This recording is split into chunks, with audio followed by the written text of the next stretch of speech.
de potencial y energía electrostática. Vamos por pasos.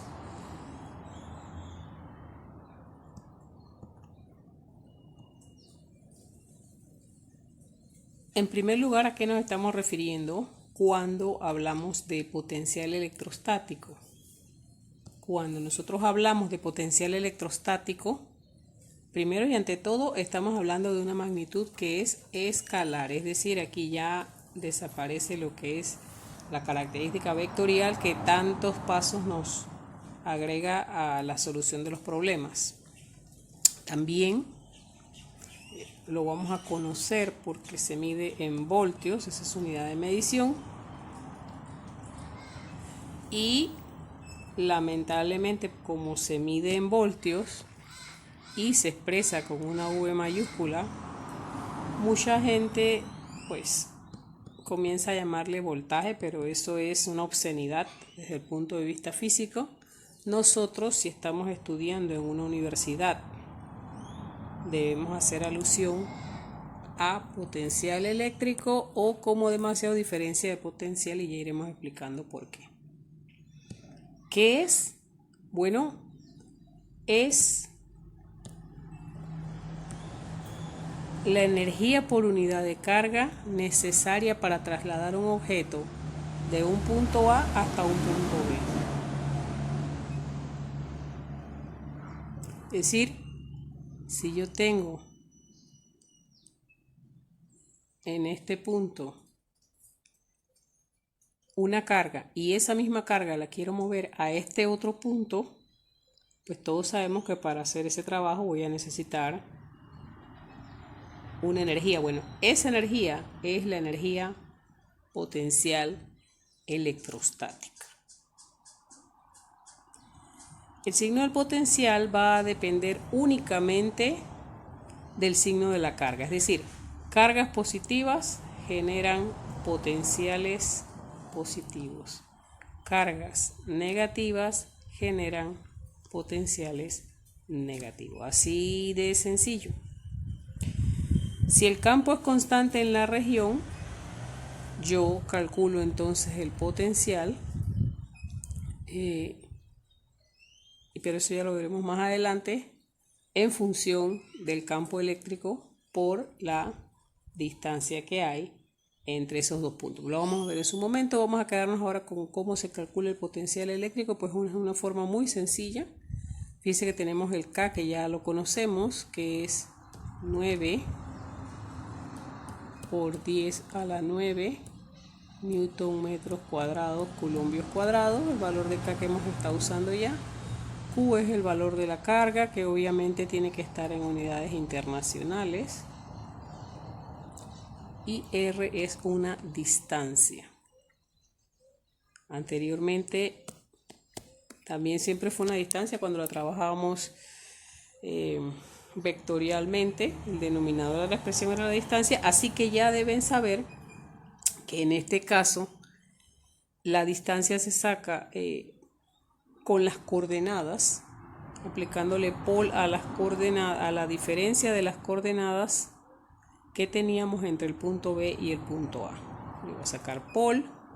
Acuérdense que yo le voy a dar un valor de X y de Y y ella me va a devolver un valor de R y de teta. Pues la distancia R, que sale aquí en esta expresión por casualidad también como R, es esa distancia que vamos a estar calculando, y ya no nos va a importar la orientación, es decir, la dirección. Esto va a quedar descartado, no se va a utilizar.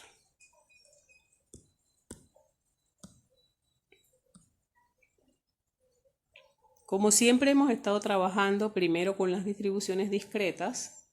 Las distribuciones continuas las hemos trabajado muy poco o casi no las trabajamos, excepto la de placas paralelas. Ya hemos explicado que la razón es netamente matemática para no agregar más ingredientes al trabajo que tienen que hacer ustedes para demostrar su conocimiento en física. Si las quieren las podemos agregar, ¿no? Eso tampoco es problema. Pues entonces, simplemente el potencial en un punto P, en el que no hay absolutamente nada, es la sumatoria desde 1 hasta n de los potenciales debido a las cargas que están alrededor. Aquí hay una carga, aquí hay una carga, aquí hay una carga. Entonces eso se llaman cargas de la distribución. Y la suma de los potenciales debido en ese punto a las distribuciones. Entonces, como ustedes recuerdan, nosotros teníamos hace un momento que el potencial era KQ entre R, pero es una sola carga, pues entonces ahora será la sumatoria de esos productos de K por Q entre R. Y volviendo a recordar que la carga positiva genera potencial positivo y la carga negativa genera potencial negativo. Para la distribución continua de carga, y nosotros solamente vamos a trabajar con la de placas paralelas, como hemos dicho, pero vendría siendo lo mismo, solo que una extensión. Nosotros sabemos que cuando hablamos de la distribución continua, nosotros usamos las integrales. Así que ahora vamos a integrar ese K por el diferencial de carga, que tendrá una forma dependiendo de la simetría del problema,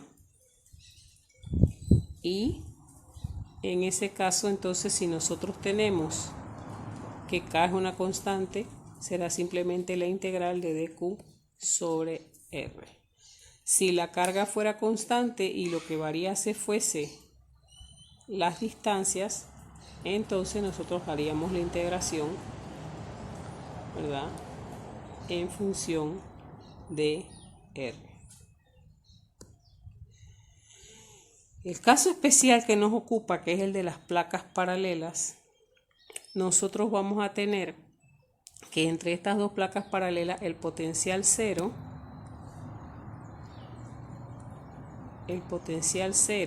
se da en la placa negativa, el potencial máximo se da en las placas, el potencial cero en la placa negativa, el potencial máximo en la placa positiva.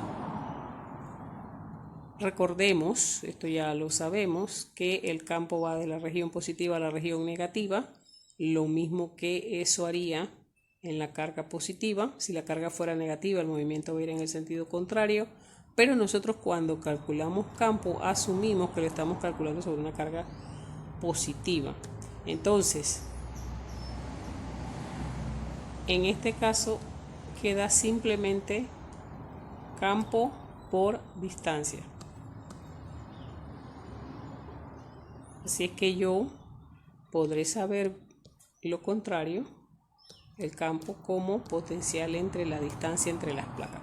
Esto va creciendo de 0 a máximo.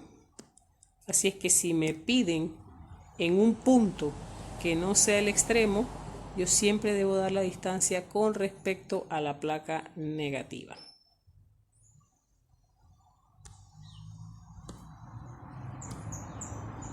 Otro tema que vamos a estar trabajando es el tema del trabajo para movilizar cargas eléctricas. Así es que si yo movilizo las cargas de A a B, normalmente nosotros decimos, bueno, pero es que uno cuando trabaja diferencias, trabaja final menos inicial.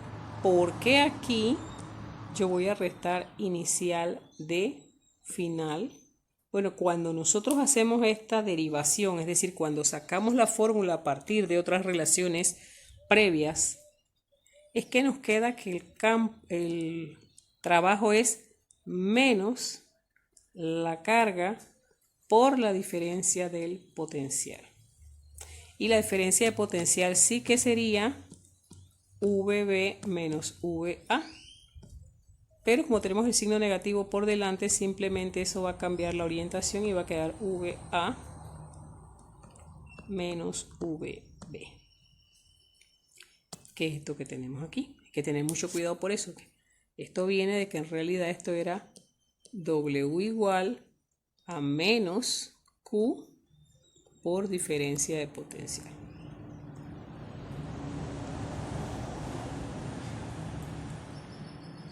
Y otro aspecto muy importante es ver cómo se conserva la energía en estos sistemas de cargas eléctricas en movimiento. Esta es la misma expresión de la conservación de la energía que usted daba en mecánica, solo que ahora se le llama K a la energía cinética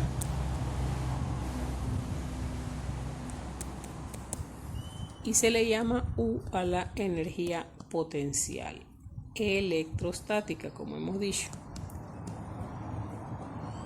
Algunos dicen simplemente eléctrica, otros electrostática, es exactamente lo mismo. Entonces, como ya hemos dicho, el trabajo realizado para acelerar una carga positiva desde el reposo es positivo y resulta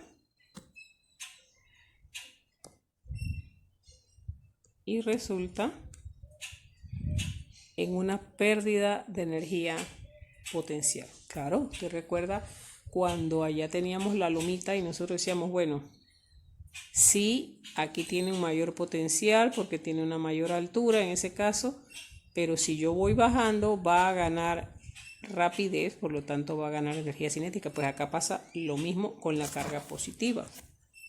Con la carga negativa podría ser distinto, porque recuerde que la expresión de la energía potencial es Q por V, y esto pudiera ser positivo por positivo, positivo por negativo, negativo por positivo o negativo por negativo. Entonces tendríamos que ver si le está sumando o restando posibilidades. Nosotros habíamos estado suponiendo distribuciones de carga sin considerar la energía necesaria para formarlas.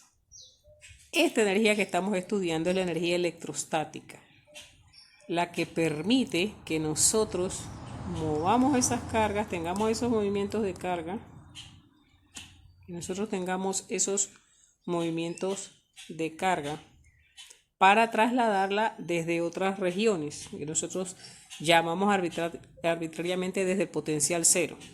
Ya, como que tuviera una distancia infinita, que nosotros sabemos que infinita no es, pero muy lejos del área de esfera donde va a estar trabajando, hasta el lugar que va a estar en la distribución.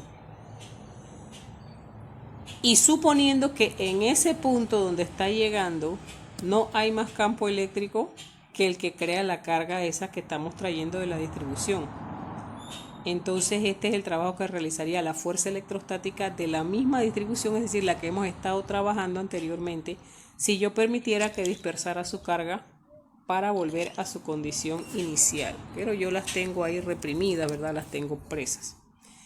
En lo que sigue, pues nosotros vamos a suponer que el medio es un dieléctrico lineal. Cuando yo digo dieléctrico me estoy refiriendo a un material aislante. Así que quiero que sea lineal y homogéneo respecto a la permitividad. ¿Quién es E? Es la permitividad del espacio libre. En estos casos hemos estado hablando siempre de la permitividad en el espacio libre. Si le quito la condición de ser en el espacio libre y lo dejo en cualquier otro medio, entonces sería simplemente la permitividad. Y que esa permitividad va a ser la misma en todo el espacio del que está hablando la distribución.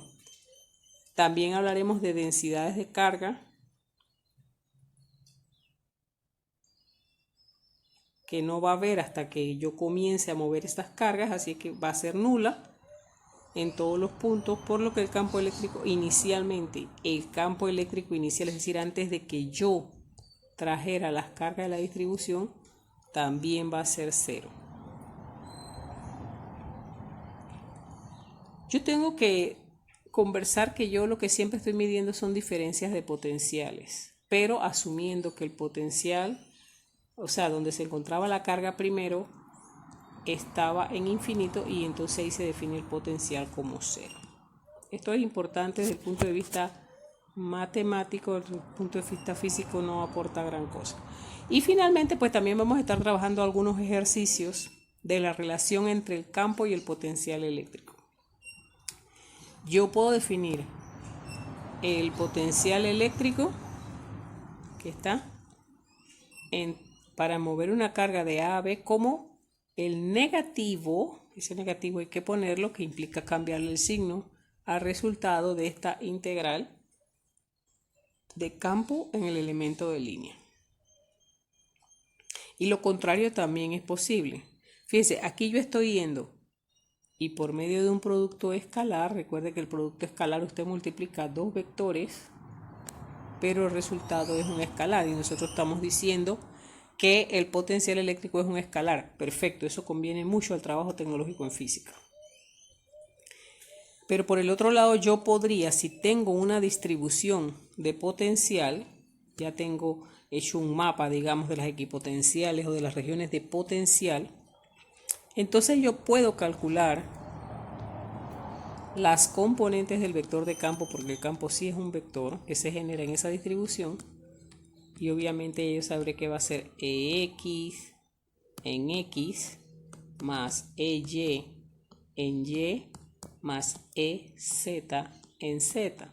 Entonces yo tengo claro aquí que yo puedo pasar de un vector a un escalar. Eso me simplifica el trabajo tecnológico, pero también podría pasar de un escalar a un vector y eso me simplifica el trabajo científico porque nosotros medimos muy fácilmente el potencial con un voltímetro que hoy en día están en menos de 10